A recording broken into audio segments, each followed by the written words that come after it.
Il y a une poule qui s'est rebellée, qui a commencé à me pourchasser elle-même. L'inceste dans le Nord. J'ouvre le débat. Est-ce que vous connaissez la blague la plus drôle du monde?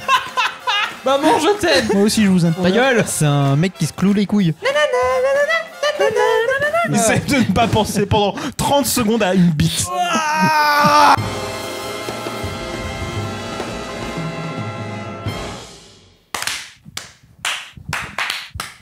Mais bon, c'est bon. Est-ce que vous connaissez un peu la famille Adams? Oui. Oui. Un peu. Vous voyez la chose? La main, ouais. Si la chose a fait un fist et qu'elle reste coincée,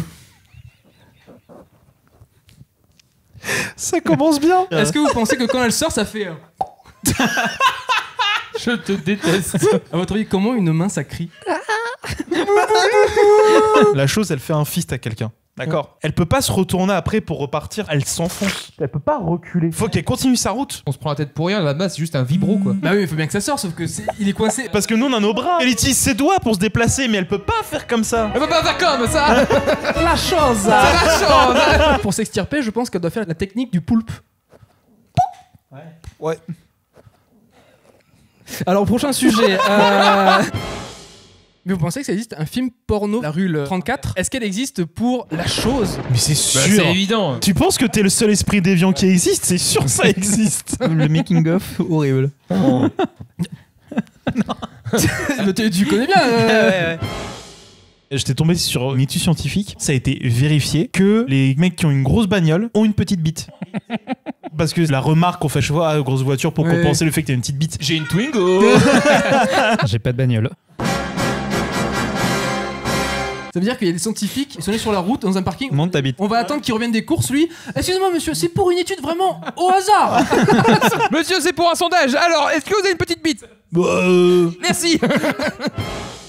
C'est une étude qui a été menée au début des années 2000. Ils ont partagé sur Internet plus de 40 000 blagues. 40 000 blagues wow. différentes. Ils ont donné le choix aux internautes de voter pour la blague la plus drôle. Ils ont oublié la meilleure blague.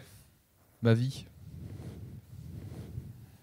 Alors, je vais vous la raconter. Deux chasseurs du New Jersey sont dans les bois quand l'un d'eux s'effondre tout à coup. Il ne semble pas respirer, ses yeux sont révulsés. L'autre chasseur sort son téléphone portable et appelle les urgences. Allaitant, il dit à l'opérateur: Mon ami est mort. Qu'est-ce que je peux faire? Qu'est-ce que je peux faire? L'opérateur, d'une voix calme et apaisante, lui dit: Calmez-vous. Je peux vous aider. D'abord, assurons-nous qu'il est mort. Il y a un silence, puis un coup de feu est entendu. Le chasseur reprend alors le téléphone et dit: Ok, et maintenant? Du coup, sur 40 000 blagues, Ils ont choisi celle-ci. ça serait, d'après une étude scientifique, la blague la plus drôle du monde. En vrai, je comprends l'idée. L'idée en elle-même, elle est plutôt drôle. On dirait vraiment le jury de On demande qu'à en rire. Non mais écoutez, non mais je vois où vous voulez en venir, mais je n'ai pas compris la chute. Mais vu que c'est une étude, il faut bien une conclusion à cette étude. D'après les scientifiques, c'est qu'en fait cette blague a fait rire autant les vieux, les jeunes, les plus ou moins intelligents. C'est une blague qui est comprise par tout le monde. C'est universel. C'est pour ça que ça a beaucoup aidé le fait que cette blague ait été choisie parmi les 40 000 comme la plus drôle. Vous vous en rappelez du beau folacho? Bien sûr, on s'en rappelle. C'est quoi la recette du beau folacho? La recette, il faut être à 3h du matin. Déjà. Ensuite, il faut être bourré. Attention, c'est important. On comprend bien que c'est un chocolat chaud. Mais il faut bien remplacer le lait par quelque chose. Eh ben de la bière. Une croc, c'est pas grave si on la perd, c'est de toute façon dégueulasse. On vous conseille du Nesquik pour le chocolat en poudre. On n'a pas essayé le poulain. Tu mélanges ça, tu mets ça quelques secondes au micro-ondes. Et tu dégustes. Et franchement, Assez surprenamment. c'est pas si dégueu. T'étais bourré. On n'a pas dégueulé tout de suite. C'est pas si dégueu, mais on l'a pas refait. Voilà, c'est vraiment... Attention à ne pas essayer chez vous tout seul. Parce que l'alcool c'est mal, mais à plusieurs. C'est mieux. Est-ce qu'il y a des images, des vidéos, des trucs comme ça qui vous ont trauma petit? C'était la sombre époque de Facebook. Ça m'arrive très souvent d'y penser à cette putain de vidéo de merde, très pixelisée. En gros, c'est un mec qui saute d'un Ouais, rebord c'est la très même, haut. c'est la même. En fait, sa tête tombe sur le rebord d'un Et il trottoir. s'éclate. Cut, Ouais. il a le visage ouvert, il est sur un brancard et son pote Oui. essaye de tenir les deux côtés du visage. Ah, je sais pas si vous l'avez déjà vu. C'est un mec qui se met un tube à essai dans le cul. Le tube à essai se casse. Oui, je l'ai vu. Ah non. Et il retire tous les morceaux. Oui. Moi, après Autre Trauma, où là, c'est pas une vidéo réelle, mais c'est la série Happy Free Friends. Ah, c'était horrible. Horrible. C'est quoi déjà la musique? Et même encore aujourd'hui, même si maintenant je suis beaucoup moins sensible à ça, parfois ça me fait un peu marrer, mais il y a des moments où tu dis, mais qui a pensé à ça quoi? C'était en plus tout public sur YouTube quoi. Moi j'en ai une, c'était au collège. C'est un mec qui se cloue les couilles. Oh. Voilà. Oh, j'ai eu un flashback dans le truc. La planche à saucisson. Oui. Planche à saucisson. Bah, y a un mec qui prend sa tub, il a un saucisson. C'est pas le même mec. C'est la suite. Mais c'est un fakir. Ah là non, parce que là il coupe. J'ai eu la phobie des poules. Poule. Ouais, j'étais à la maison de campagne dans de la famille et le truc c'est que il y avait un petit poulailler. Et moi jeune et con, je commence à m'amuser avec les poules. Ah, j'essaie de les pourchasser, etc. Sauf qu'il y a une poule qui s'est rebellée, qui a commencé à me pourchasser elle-même. Ça va, Link?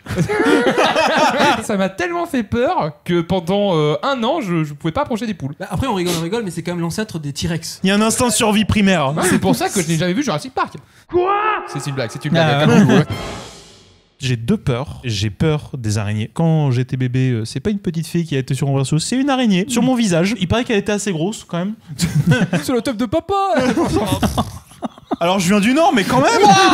Tout se relie. L'inceste dans le Nord. J'ouvre le débat. Pourquoi l'ouvrir avec ce livre ouvert? Essaye de ne pas penser pendant 30 secondes à une bite, vraiment.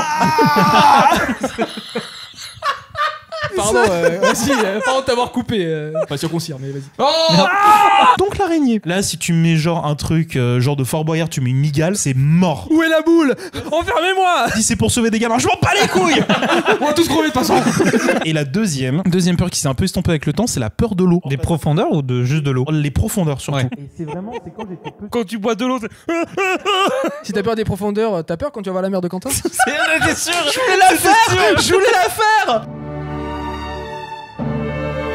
Vas-y, Arnaud.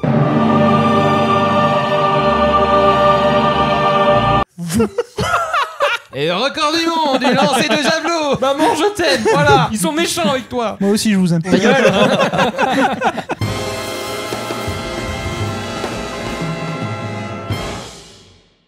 Si vous voulez faire une coloscopie, appelez la chose. Hein. Alors, bah, y a rien à déclarer. Oh, bonjour.